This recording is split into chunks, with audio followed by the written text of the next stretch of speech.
Hey everybody, welcome to Obscurities in Miniatures, and I got a nice little box in the mail today, and this is a few of the models from the Elves of Inneath, which was put out by Durgin Paintforge. I've done a few models from Durgin Paintforge, really enjoyed their stuff, very characterful models, and I have a funny feeling that these are definitely going to be following suit. I don't remember what I ordered. So this is going to be as much of a surprise for me as it will be for you. All right. I will read this later.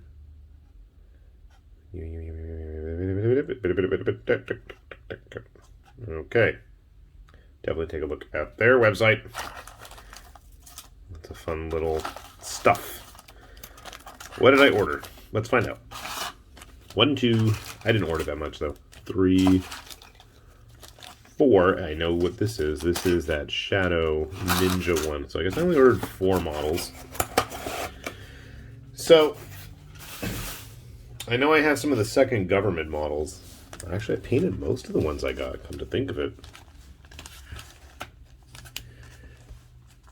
This was the first set of figures that Durgin Paintforge actually had STL files available for, but I know I tried printing one of their freebies and I had such a hard time. The pieces, I gotta say, were very delicate that I did not trust myself to do a good job on them, and the casting quality was really nice on the previous Kickstarters and actual releases on their web shop that I have. So I went ahead and just pulled the trigger and got the actual resin ones. Better somebody else do a nice job casting it than me. I want to say this is one of the basic warriors. So you can see they're very thin, but they're skinny little elves. They're like ninja forest elves. And much like all of the other stuff from Durgin Paintforge, it's quite unique. He is wearing a mask. A lot of them are wearing masks. Gonna need a little bit of cleanup there. Don't want to break anything. Okay. I was trying to figure out how is this guy supposed to go together. At first I was hoping that it wasn't already broken, but I can see there's a little tiny plug there on the arm, so this one is okay. We'll figure it out. And then the other one is going to be resting over the blade. How I paint that, I have absolutely no idea. It shall be a fun challenge. Alright, what do we got in here?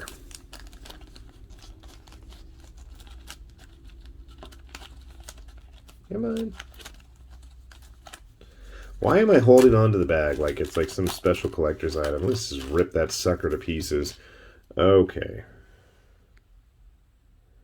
Some sort of elven warrior. Again, you can see he's got that kind of samurai face mask. Both on, whoa, down there on his pants too. It's kind of cool. His grizzled hat that is going to need some stuff trimmed around there.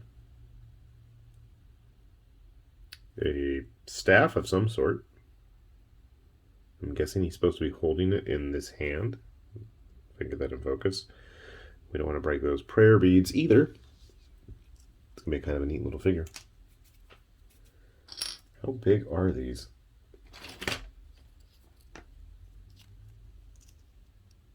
mean, I don't have a whole lot of elves, so looks a little shorter than a human. A little. Of course, if you went the 3D printed route, or if you want to go the 3D printing route, all this stuff is available on their website, so something you could consider checking out. In addition to their elves, they have a very nice line of dwarves and kind of Revolutionary War, pre-Victorian fantasy guys. This is the chieftain, chieftess. You can see here she's got the pelt of a lion on her shoulders. She's got her pipe down there that she's holding on to and smoking. And then she's got this statue that she's supposed to be just kind of chilling on. You can see her legs crossed there. I thought it was kind of cool that they did a very kind of contemplative, reflecting, relaxed pose for the big boss of the elves. I will admit, I was asking Mateo to... Not Mateo. Is it Mateo? That's it. Yeah. I wanted Mateo to do an action pose of the chief too, but maybe someday further down the line. And then finally we have, I want to say it was called the Shadow, and the Shadow was like the cool ninja doing their ninja magic here. You can see the claws are starting to form out of the shadows, and they're supposed to be leaping in the middle of it, again with the masks.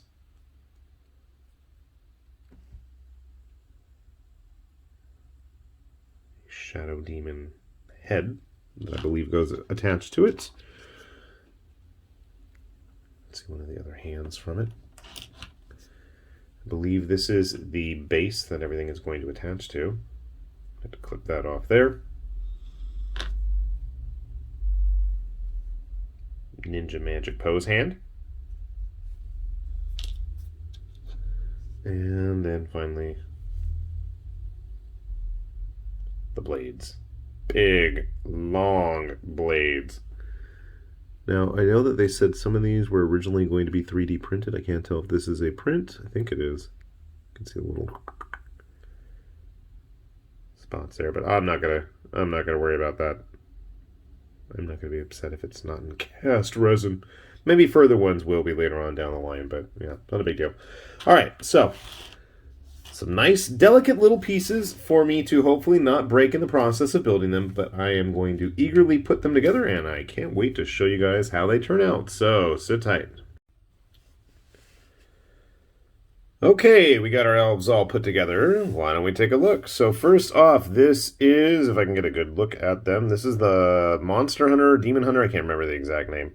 You can see they've got the grim visage there that is also kind of similar to the rest of the armor that they're wearing. I did manage to keep those prayer beads intact. You can see where the staff connects to the back there. Pretty straightforward. Have them on a 25mm base. Not too difficult other than not trying to break things. Here we have one of the warrior models. We've got him on a 25mm base also, but with that totem he's standing on, yeah, he's pretty darn tall. Interestingly enough, though, he is super, super skinny. And despite how thin he is, they're actually pretty much in line with regular-sized, tabletop humans. I was actually kind of taken aback by that. Did not expect that. The chief,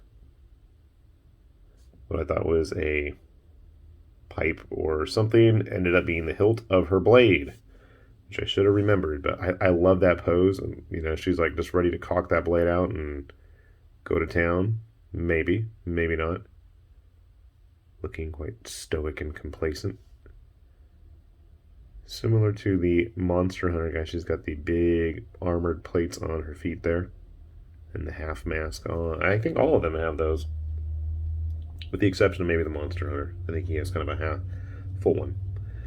Then the model that I was calling the Shadow is actually called the Silent. And for as cool as those blades are, I broke off every single tip. Both the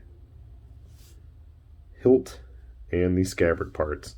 And then I also managed to break the left arm connection where it's supposed to connect to the cloak. There's a little slot there, and I completely sliced off the upper arm that's supposed to be there. And so I just kind of tried to finagle it as best I could, and obviously I don't have the Silent glued on that base yet because it is going to be a pain and a half trying to wiggle a brush in between there. So we're going to just have them blue tack. I don't know if it's a male or female elf. Not that it really is going to make a difference. I did prime these guys ahead of time. Like, as soon as I get done with this video, I'm like, I want to go work on them. Whether or not they actually get done in a reasonable amount of time is a completely different story, obviously, with most of the stuff that we show on this channel. Grabbing the friends here. Trying to keep things from flipping out and going crazy. My poor Samsung phone is just not going to cooperate. And I guess this is a standard thing now where it just vibrates and jiggles like there's no tomorrow. So like I was saying, as I try to stop complaining about my phone, you can see here with the Reaper Human, they're pretty close in line. They're not overtly large, overtly small. I mean, even the proportions, for as thin as they are, kind of mesh with a regular human. They're just really thin and athletic. Grabbing a GW and Mantic human as well. Sadly, I don't have any of those old Mantic skinny elves. I think they would be a fun one to compare them to, but honestly, they're just about in the right same size ballpark. I could not find any of my second government figures, and I know I painted some. That was one of the previous Kickstarters that Durgin Paintforge has had, but I do have some of my dwarves that they had. And actually the samurai, and I forget what this guy was called, like the bruiser or something. They're right about in line.